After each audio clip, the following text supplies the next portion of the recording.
30s में heart attack?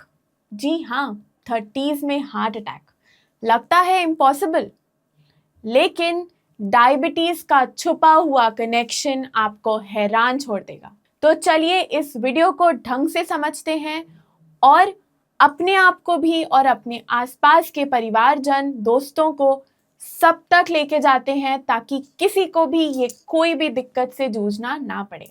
आजकल cardiologist देख रहे हैं कि 30 साल की उम्र के लोग और अर्ली 30s या मिड 30s के उम्र के लोगों को हार्ट अटैक की टेंडेंसी और प्रॉब्लम्स ज़्यादा हो रही हैं as compare to the later stages of life. और आप लोग मानेंगे नहीं इस बात को, लेकिन इसका एक बहुत बड़ा फैक्टर है अंडरलाइनिंग डायबिटीज और स्पेसिफिकली प्री डायबिटीज और टाइप 2 डायबिटीज। जी हाँ, प्री डायबिटीज और टाइप 2 डायबिटीज प्रीडोमिनेंटली ज़्यादा देखा जा रहा है अर्ली 30s में, which is leading to heart attacks.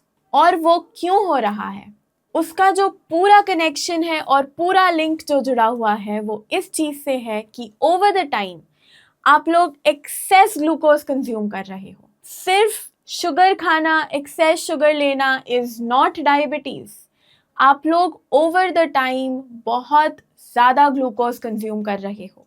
और वो क्या करता है, सबसे पहली चीज़, आपका जो एक प्रॉपर बॉडी का मैकेनिज्म है, आपकी आर्टरीज का जो फंक्शन है उसको नैरो डाउन कर देता है। दैट इज आपकी आर्टरीज में नैरोइंग हो जाती है। That leads to inflammation. कई बार ये बिल्डअप हो जाता है इन्फ्लेमेशन और प्लेक्स का collection. Plaques start collecting and they build up in a way कि वो अर्थेरोस्क्लेरोसिस तक ले जाता है। दूसरी चीज जो है वो है कोलेस्ट्रॉल। तो जो आपका LDL है, that is low density lipoprotein, which is your bad cholesterol. It starts sticking to your arteries and that leads to the increased risk of any sort of cardiovascular diseases. फिर एक और जो major चीज़ होती है वो है increased clotting tendency। और ये क्लॉटिंग टेंडेंसी के बढ़ने की वजह से आप लोगों के शरीर में ये हो जाता है कि जो आपका रिस्क है फॉर एनी CVS डिसीजेज और एनी अटैक्स वो बढ़ जाता है। और वो इसीलिए बढ़ जाता है क्योंकि आपकी आर्टरीज में ब्लॉकिंग के चांसेस ज़्यादा बढ़ जाते हैं। क्योंकि आपका क्लॉटिंग टाइम इंक्रीज होगा तो आर्टरीज में प्रॉपर फंक्शनिंग कैसे होगी। तो ये सारे जो चेंजेस हैं वो आपके शरीर में बहुत पहले से होने लगते हैं, तब से होने लगते हैं जब से आप लोग सोच भी नहीं सकते। और आप लोग अगर उस समय टेस्ट भी करवाओगे डायबिटीज़ का तो you will get nothing in the test, कुछ भी नहीं निकलेगा। पर ये चेंजेस आपके शरीर में ऑलरेडी हो रहे होते हैं काफ़ी पहले से। और वो क्यों हो रहे होते हैं मैंने शुरुआत में भी बताया था, क्योंकि आप लोग बहुत ज़्यादा ग्लूकोज कंज्यूम कर रहे होते हो। और तो और मैंने एक और स्पेसिफिक वीडियो बनाया in which I have spoken कि why 50% of Indians miss the diagnosis of diabetes. उसमें आपको और डिटेलिंग मिल जाएगी, तो please check that video out.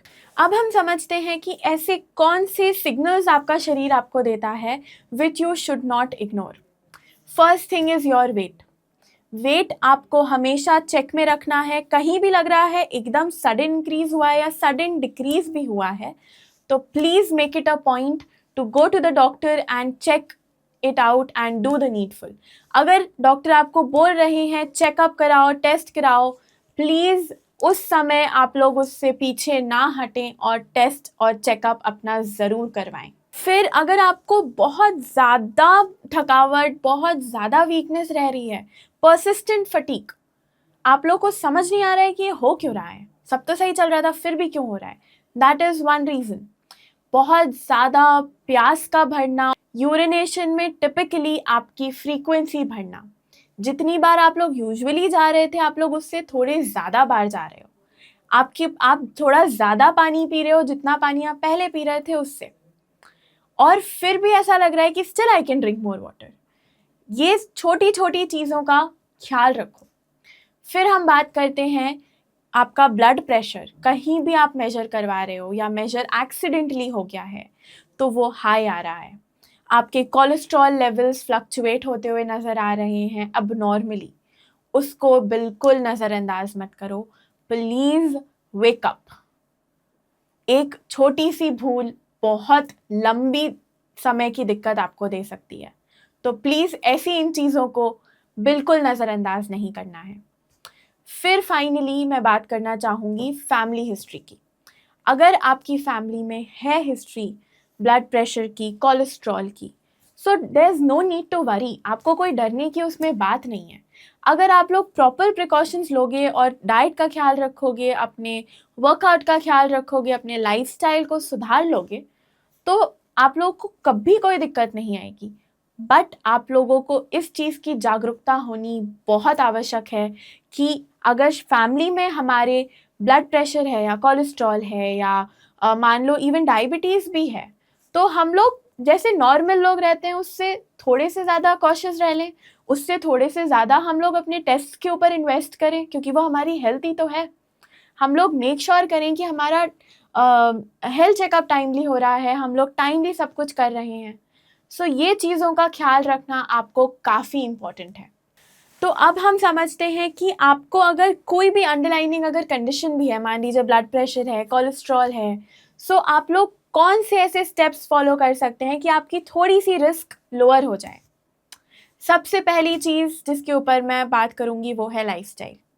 सी, आपकी लाइफस्टाइल आपके प्रॉपर बॉडीली फंक्शन से पूरी तरीके से जुड़ी हुई होती है। पहले ज़माने में लोग बहुत फिजिकल वर्कआउट करते थे and their diet was equally good. But अगर आज के ज़माने में आप लोग बिल्कुल वर्कआउट नहीं कर रहे हो और बैठे ही हो और फिर भी you are intaking that much of calories, तो आप लोग मुझे सोचो इस बात को कि कैसे आपका शरीर उसको मेटाबोलाइज करेगा। ऑफ कोर्स वो एक्सेस ग्लूकोज में कन्वर्ट करेगा, क्योंकि आप लोग कुछ बर्नआउट ही नहीं कर रहे हो।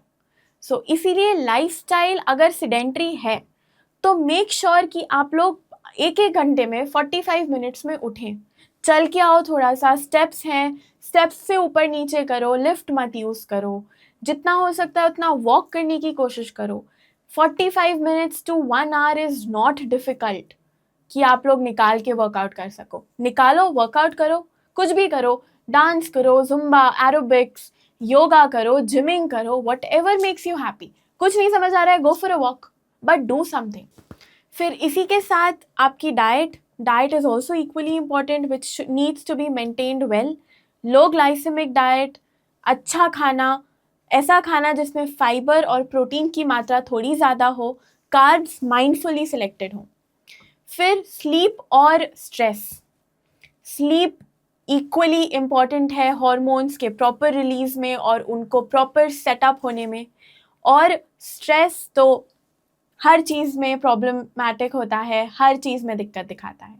तो बस ये 3-4 चीज़ों का आप अगर पहले से थोड़ा ज़्यादा ख्याल रख लोगे, knowing that you have some underlining condition, या अगर नहीं भी है तो भी, तो आप लोग को कभी कोई मेजर इशू के थ्रू नहीं जाना पड़ेगा। ओके, तो इसी के साथ any other thing which you want me to tell you, आपको ऐसा लग रहा है कि कुछ नहीं समझ में आया है या कोई डाउट है, तो please let me know in the comment section below. Till then, bye bye, take care.